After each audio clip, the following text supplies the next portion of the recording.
Cómo programar su mente para el éxito. Módulo 9. Todo lo que es y lo que será es el resultado de lo que sucede en su mente. Este es el concepto más impresionante que cualquiera haya descubierto. Usted puede modificar de manera espectacular las realidades externas de su vida si cambia las actitudes internas de su mente, como dijo William James. Ya hemos hablado sobre las diversas leyes. La ley de las creencias, que sus creencias se convierten en sus realidades, que usted ve el mundo según lo que crea que constituye la verdad sobre el mundo. Las creencias crean el hecho real, según piense el hombre en su corazón o la mujer en su corazón, así serán. También sabemos que la ley de la correspondencia dice que su mundo externo siempre se corresponderá con su mundo interno. Esto significa que hay algo en su mundo interno que se corresponde con todo lo de su mundo externo. Esto es lo que dijo el gran Emmett Fox cuando habló sobre el equivalente mental. Dijo que todo en nuestra vida exterior tiene un equivalente mental en nuestra vida interior. Para cualquier cosa que quiera ver de un modo diferente en su vida exterior, deberá suministrar primero el equivalente mental interno. La ley de atracción dice, cualquier cosa que ocupe su mente de manera continuada, la atraerá hacia sí. Sus pensamientos dominantes establecen un campo de fuerza de energía que atrae a su vida a las personas y las circunstancias que usted necesita. Esto lo comento por el siguiente motivo. La mayoría de la gente se pregunta cómo podrá lograr un trabajo mejor, una relación mejor, cómo podrá averiguar la información que necesita o conseguir la educación que necesita, etc. No tiene que preocuparse al respecto. Lo que ha de hacer es dejarlo claro en su mente. Activar y penetrar en el flujo de estas leyes mentales universales y todo lo que necesite llegará a usted tal como lo necesite, exactamente cuando lo necesite y en la forma precisa en que lo necesite. Durante esta sesión vamos a hablar, ya hemos hablado antes, del autoconcepto. Hemos dicho que su autoconcepto es ese conjunto de creencias internas que determinan lo que sucede. Su autoconcepto es el resultado total de la suma de cada información individual que ha absorbido durante su vida sobre sí mismo y su mundo, y que ha aceptado como verdadera. Se convierte en parte de su autoconcepto.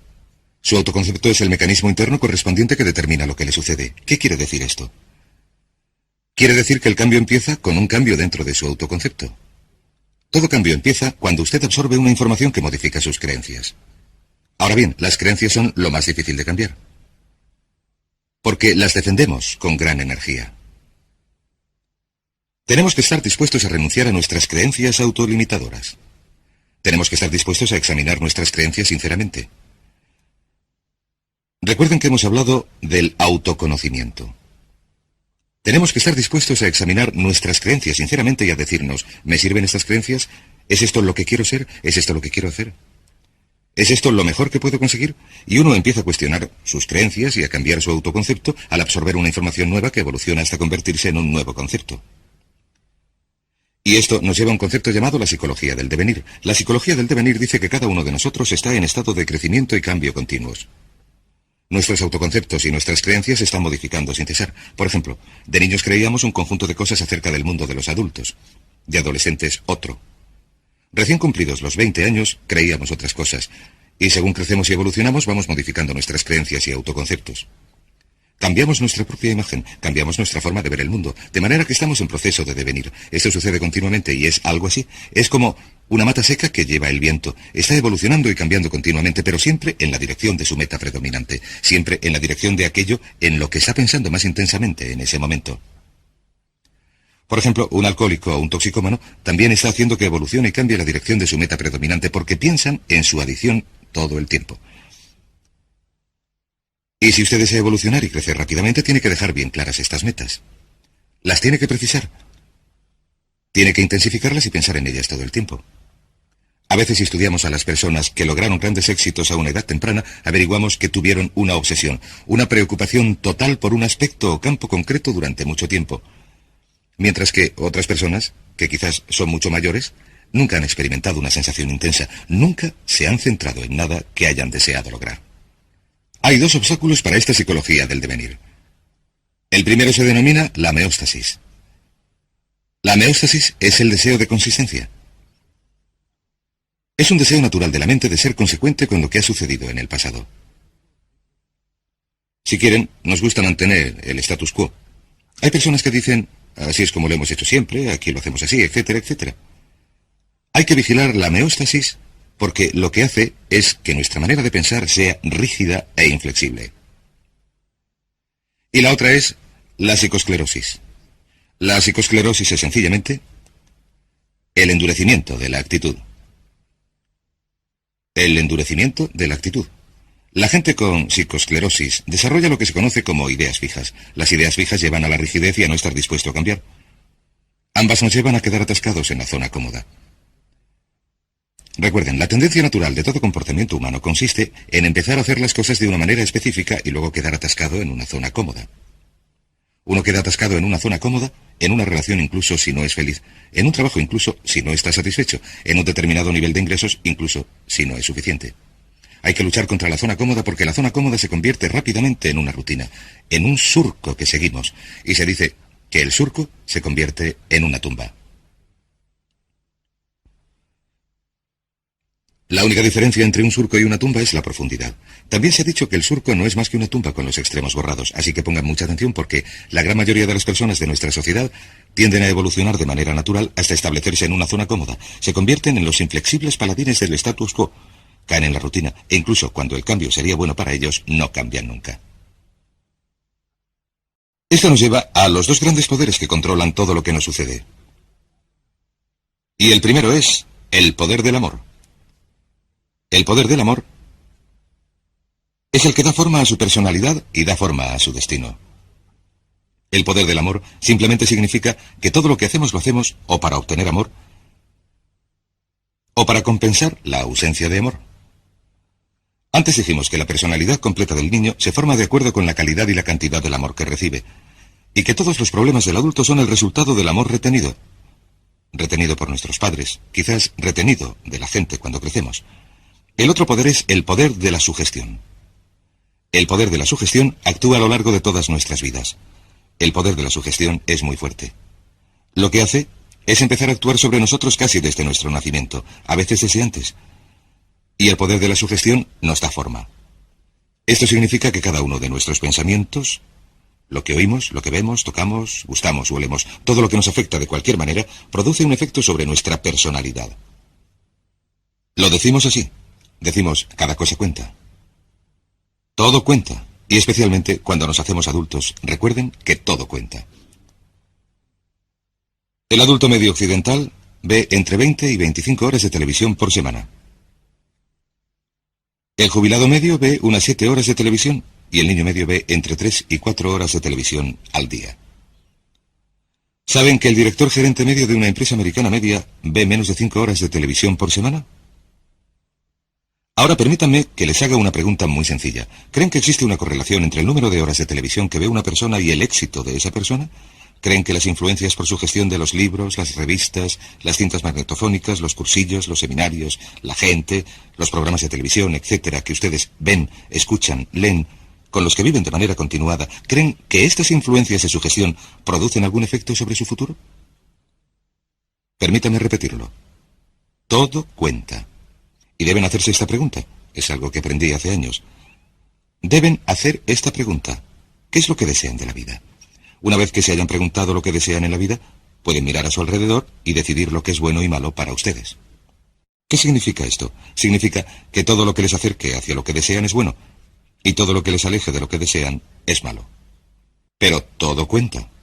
Tengo un buen amigo que siempre estaba a régimen. De cuando en cuando, yo le pillaba comiendo tarta. A veces su comida consistía en 2 trozos de tarta. Y yo le decía, creía que estabas a régimen, creía que solo comías fruta fresca y verdura y comida natural, y él me contestaba, pues claro.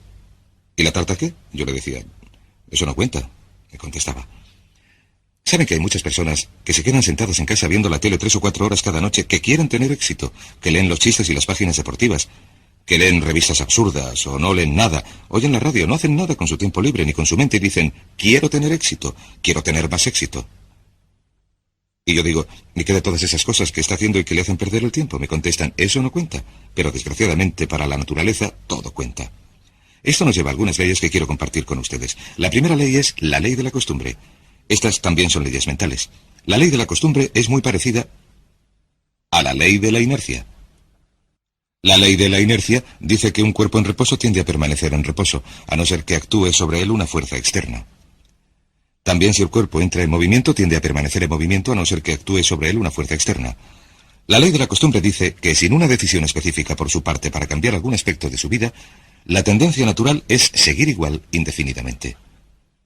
Como dijo una vez un especialista en gestión de tiempo, Cuanto más haga lo que está haciendo, más recibirá de lo que recibía. De modo que debe examinar lo que ha recibido y examinar lo que está haciendo y decir, ¿es esto lo que quiero? Seguirá en la misma dirección, a no ser que se decida a cambiar de forma concreta y específica. También hay otra ley que se llama la ley de la emoción. Y por cierto, antes de hablar de la ley de la emoción, permítanme decir esto. Alrededor del 95% de lo que hacemos lo hacemos por costumbre. La única diferencia importante entre la gente con éxito y los fracasados es que la gente con éxito tiene costumbres de éxito y los fracasados tienen costumbres de fracaso. Por ejemplo, ¿han oído el refrán al que madruga Dios le ayuda? ¿Por qué es esto? ¿Por qué madrugan tantas personas con éxito? Pues porque así aprovechan mejor el día. Y también porque madrugar les obliga a irse pronto a la cama. No malgastan las noches, que es cuando están más cansados y producen menos. De modo que vemos una y otra vez que los hombres y las mujeres de éxito se acuestan pronto y se levantan pronto. Tienen una costumbre de éxito. ¿Por qué no se acuesta pronto y se levanta pronto mucha gente? Porque son perezosos, no son disciplinados, no tienen metas que deseen con suficiente intensidad, no tienen costumbres de éxito. El 95% de su éxito lo determinará el tipo de costumbres que desarrolle. Si tiene buenas costumbres, conseguirá el éxito a pesar de los pesares. La ley de la emoción dice esto. Todas las decisiones que tomamos se basan en la emoción. Se solía decir, la gente actúa al 95% por emoción y al 5% por lógica. Uno de los grandes descubrimientos que he hecho es que la gente actúa al 100% por emoción, que no actuamos por emoción ni siquiera al 95%. Cada decisión que tomamos se basa en la emoción. Si alguien dice, esto es lo lógico, lo que quiere decir es que, aunque parezca lógico, lo que sucede es que aquello está más cargado de emoción. La ley de las emociones dice que todas las decisiones que tomamos son emocionales. Y dice también que una emoción fuerte domina a una más débil. Una emoción fuerte domina a una emoción más débil. Así que la emoción más fuerte será la emoción dominante. Y determinará lo que uno haga. Toda acción viene determinada por la emoción predominante en ese momento. Según cuál sea la emoción más fuerte, si es el temor dominará sobre lo que uno haga. Si es el deseo dominará sobre lo que haga. Las dos emociones principales que luchan en nuestro interior continuamente son el temor y el deseo. Un campeonato mundial que se repite sin cesar. Nuestros temores nos retienen, nuestros deseos nos impulsan. ¿Cómo se hace para que venzan los deseos? Muy sencillo. Se usa la ley de la concentración y se piensa todo el tiempo en lo que uno quiere. Concéntrese todo el tiempo en lo que quiere. Se mantiene la mente fija en el deseo. Se preocupa uno totalmente por lo que quiere, como dijimos antes, y los temores tienden a disminuir. Pero piense en lo que piense, si piensa en sus temores o si piensa en sus deseos, la ley de la emoción es la que determinará sus acciones, y sus acciones determinarán sus resultados. Esto nos lleva a otra ley que se llama la ley de la expresión. Esta ley de la expresión es muy interesante. Esta ley de la expresión es muy antigua, anterior incluso a una cita de Aristóteles. Todo lo que se imprime se expresa. Todo lo que se imprime se expresa. Todo lo que se imprime se expresa. ¿Qué significa esto? Voy a sentarme hasta que esté limpio el encerado. Significa sencillamente esto.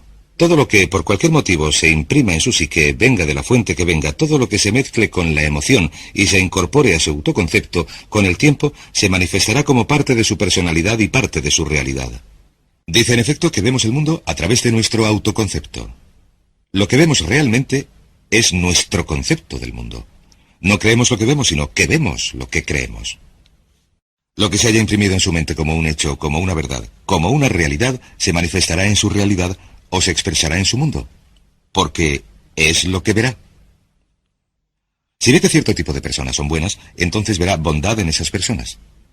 Si cree que los miembros de un partido político son imbéciles, todos los miembros de ese partido político le parecerán imbéciles, incluso los más sabios e inteligentes. Si cree que la oportunidad está presente en todas partes, verá oportunidades en todas partes. Si cree que controla totalmente su destino, entonces verá indicios de esto. Si se cree una persona popular, valerosa, confiada, con influencias, entonces actuará de manera consecuente con esa creencia y verá sus manifestaciones a su alrededor.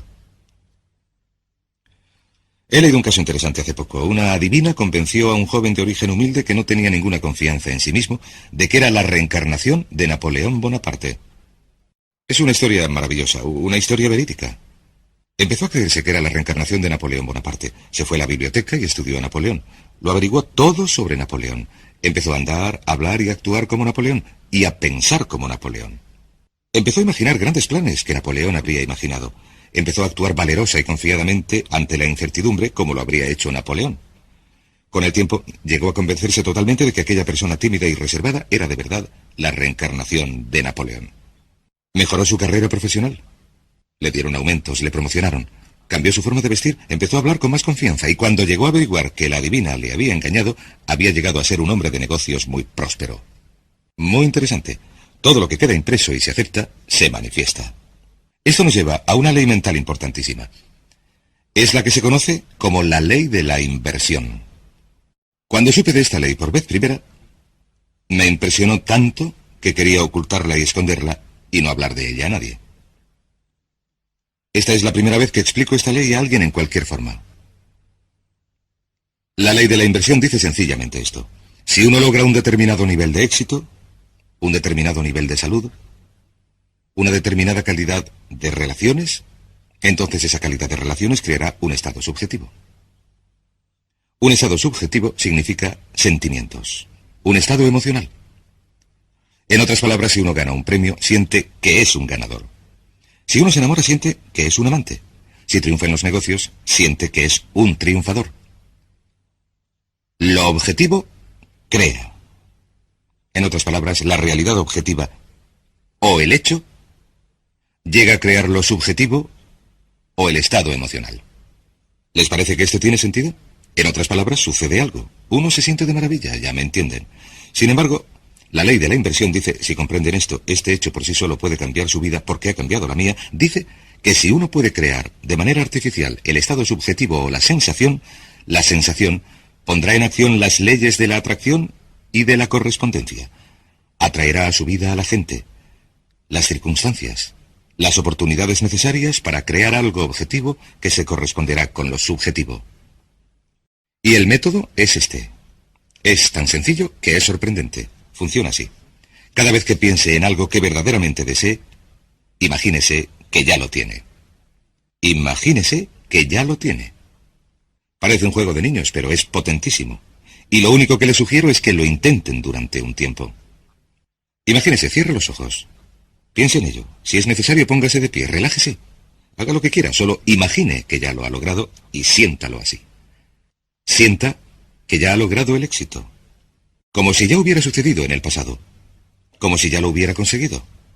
No tiene que volver a preocuparse por ello. Ya ha logrado la sensación. Y si repite esa sensación una y otra vez, esta ley de la inversión creará esta sensación según se concentre más y más en la sensación. De hecho, la sensación empezará a modificar las cosas en su interior y en su exterior, y a impulsarle hacia su meta, o a impulsar su meta hacia usted, y el objetivo se hará realidad precisamente en el momento oportuno y en el lugar oportuno. De hecho, ni siquiera tiene que preocuparse por el proceso entre las distintas etapas. Lo único que tiene que hacer es retener la sensación de manera muy, muy intensa. Hablaremos de ello un poco más cuando hablemos de los métodos de programación mental.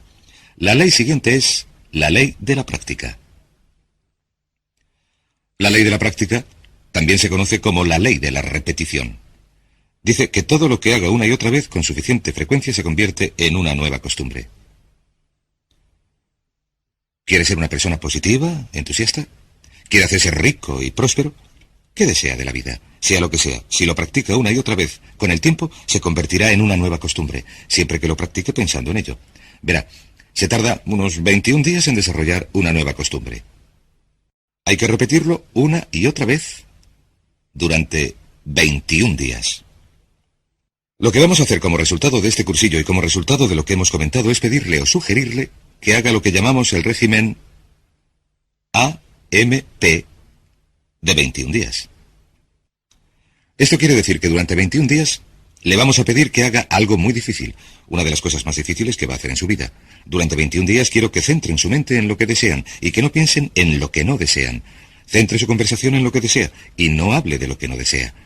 Centre sus sueños, su imaginación, sus pensamientos, sus sentimientos. Centre todo su entorno en lo que desea. No piense en lo que no desea. Es muy sencillo, no es complicado. Es una de las cosas más difíciles que hará en su vida. ¿Por qué hablamos de 21 días? Por una buena razón. Verán, una gallina con un cerebro minúsculo tarda 21 días sentada tranquilamente, pacientemente, en incubar un huevo. A nosotros nos parece que si una gallina con un cerebro minúsculo puede permanecer 21 días sentada sobre un huevo sin observar ningún cambio, solo porque tiene fe, 21 días pasa sentada sobre el huevo, entonces probablemente podemos pedir a unos adultos con un cerebro que pesa 1,5 kilos, con entre 12.000 y 20.000 millones de células y con capacidad para recordar y retener todos los conocimientos de la humanidad. Si se pudiera introducir una sonda en su cerebro, podemos pedir a esos adultos que perseveren durante 21 días. Si puede seguir un régimen de actitud mental positiva durante 21 días, centre en él su mente. Su meta es convertirse en lo que llamamos una persona puramente positiva. Una persona puramente positiva. Porque sabe que si es una persona puramente positiva, si sus conversaciones, sus actos y sus relaciones son puramente positivos, lo que llamamos una persona PPP, y si practica esto durante 21 días, verá que su vida cambiará. Todo cambiará a su alrededor. Su salud, sus relaciones, su trabajo, sus oportunidades y todo lo demás. Es sencillo, pero no es fácil. Si lo puede hacer, si lo puede practicar, se convertirá en costumbre. Incluso la propia ley de la inversión, la propia ley de la emoción, la propia ley de la costumbre empezarán a cambiar. ¿Cuáles son las 4 cosas que necesita para que se opere este cambio importante? Primero, necesita el deseo. El deseo es el punto de partida para cualquier cambio. La pregunta más importante que uno se tiene que hacer en la vida es: ¿hasta qué punto desea lo que desea? ¿Hasta qué punto lo desea? ¿O lo desea de verdad? Verán, hay montones de personas que desean montones de cosas, pero ¿hasta qué punto las desean? Si las desea muchísimo, si las desea con intensidad, entonces nada en el mundo podrá impedir que las logre. Hay una interesante anécdota sobre Sócrates. Sócrates hablaba con uno de sus discípulos que le decía: «Tengo sed de saber, ¿qué puedo hacer para aumentar mis conocimientos?». Y Sócrates le contestó: «El conocimiento es algo que está al alcance de todos. Es fácil de obtener si de verdad lo deseas». El discípulo contestó: «Estoy seguro de que lo deseo de verdad». Y Sócrates le dijo: «Ven conmigo», y le llevó al mar. Y se metió con él en el mar Egeo. Estaban a algo más de 1 metro de profundidad, y Sócrates, un hombre muy fuerte, cogió al joven y le metió la cabeza en el agua. Y el joven empezó a luchar y luchar, a desesperarse. Y por fin le sacó del agua y le dijo: «¿Qué es lo que querías mientras estabas bajo el agua?». Y le respondió: «Lo único que quería era aire. Solamente podía pensar en el aire». Sócrates le dijo: «Cuando desees el conocimiento con la misma intensidad con que deseabas el aire, conseguirás todo el conocimiento que desees». Y cuando usted desee algo con gran intensidad, si tiene deseo, lo logrará. El segundo paso es la decisión. Una y otra vez, cuando viajo, me doy cuenta de que se produce un cambio de primer orden en la vida de una persona cuando toma una decisión. También me doy cuenta de que la mayoría de las personas son increíblemente indecisas. Son muy reacias a tomar decisiones, a restringir sus opciones. Son muy reacias a comprometerse en cualquier sentido, y al no comprometerse, se limitan a ir a la deriva. Desgraciadamente, se condenan a vivir bajo la ley del accidente. De modo que el siguiente paso es tomar una decisión muy clara, inequívoca, de que esto es lo que quiere y que está dispuesto a pagar un precio para lograrlo. Hay un librito muy interesante escrito por Michael Hernacki que se llama El secreto definitivo. El autor dice que la clave del éxito consiste sencillamente en esto, en que uno esté dispuesto a hacer lo que sea necesario, que esté dispuesto a hacer lo que sea necesario. Que esté dispuesto a hacer lo que sea necesario. Una vez que haya tomado la decisión, ha de estar dispuesto a realizar el esfuerzo adicional. Ha de estar dispuesto a hacer lo que sea necesario. Lo interesante es que nunca se ha de hacer todo lo que sea necesario. Sin embargo, hay que estar dispuesto a hacerlo. Y esta decisión inequívoca de vencer o morir, ese compromiso al 100% es lo que supone toda la diferencia en su éxito. La mayoría de la gente no está dispuesta a comprometerse de ese modo. Se retienen, dicen: «Lo quiero, pero no estoy dispuesto a hacer esto o aquello», o «no quiero cambiarme de casa, volver a estudiar, no puedo sacrificar esto», etc. He hablado, por ejemplo, con muchos padres que han hecho grandes sacrificios para que la madre se pueda quedar en casa con los niños durante los primeros 3 o 5 años de vida de estos. La gente les dice, estáis locos, necesitáis el dinero, no podéis viajar, no se pueden pagar las facturas cuando solamente hay una persona trabajando. Contestan, pero hemos decidido dar a nuestros hijos los mejores cimientos, la mejor base emocional, y creemos que esto se logra si la madre está en casa con los niños, así que estamos dispuestos a hacer los sacrificios necesarios. Y por supuesto todos tienen que decidir por sí mismos en cuanto a los sacrificios que desean hacer. El tercero es la determinación. La determinación significa apoyar su plan con, por así decirlo, una fuerza de voluntad férrea. Una vez más, todos los estudios que he examinado, y a lo largo de mi vida he dedicado unas 30.000 horas a estudiar el tema del éxito personal y empresarial, es que la fuerza de voluntad férrea es de enorme importancia. Determinación y constancia cuando las cosas se ponen feas, estar dispuesto a perseverar frente a la adversidad. Este tipo de determinación es esencial para desarrollar los nuevos modelos de pensamiento que garantizarán su éxito. Y por último, disciplina. Esta es mi preferida. Generalmente, esta es la única ocasión en el curso en la que hablo del tema, pero la disciplina es la llave maestra de las riquezas. La disciplina es la llave maestra de las riquezas. La disciplina, estar dispuesto a hacer lo que uno sabe que debe hacer, cuando lo debe hacer, le guste o no, es la clave esencial de su éxito. ¿Por qué fracasa la gente en la vida? No es un milagro, no es un misterio. El motivo por el que la gente fracasa es porque no están dispuestos a hacer lo que sea necesario, no están dispuestos a pagar el precio. La mitad de las veces, 3/4 partes de las veces, no saben lo que quieren. Y los que lo saben, no son capaces de imponerse disciplina, de modo que la próxima vez que esté sentado viendo la televisión, la próxima vez que vaya en coche oyendo la radio en lugar de oír programas en cintas magnetofónicas, pregúntese sinceramente, en relación con la vida maravillosa que podría disfrutar, en relación con todas las cosas que desea, ¿me está acercando esto a mi meta o me está alejando de ella? Porque la verdad del asunto es que todo le acerca a su meta o le aleja de su meta, que nada es neutral, todo cuenta, que el tiempo pasa, el tiempo vuela. Ahora mismo, el reloj está haciendo tic-tac. Un buen amigo mío decía, recuerda que la vida no es un ensayo, es la función real. Y lo que uno se tiene que preguntar es, ¿soy sincero cuando digo que soy y tengo y hago todo lo que me es posible? Si sigue un régimen mental de 21 días, un régimen de AMP, si centra sus pensamientos en lo que desea durante 21 días, si practica la ley y desarrolla nuevas costumbres, si repite las cosas una y otra vez, practica la ley de la inversión, y se imagina como la persona que desea ser, y practica la ley de la expresión, que todo lo que se imprime en su mente se expresa, se manifiesta en su realidad, verá que se producen cambios espectaculares en su vida, a veces mucho más deprisa de lo que se pueda imaginar ahora. Créame, yo lo sé. He intentado y probado todo lo que les recomiendo. Miles de antiguos alumnos míos lo han hecho y han logrado resultados estupendos. Serán estupendos también para usted. Hablaremos más de ello durante el siguiente módulo.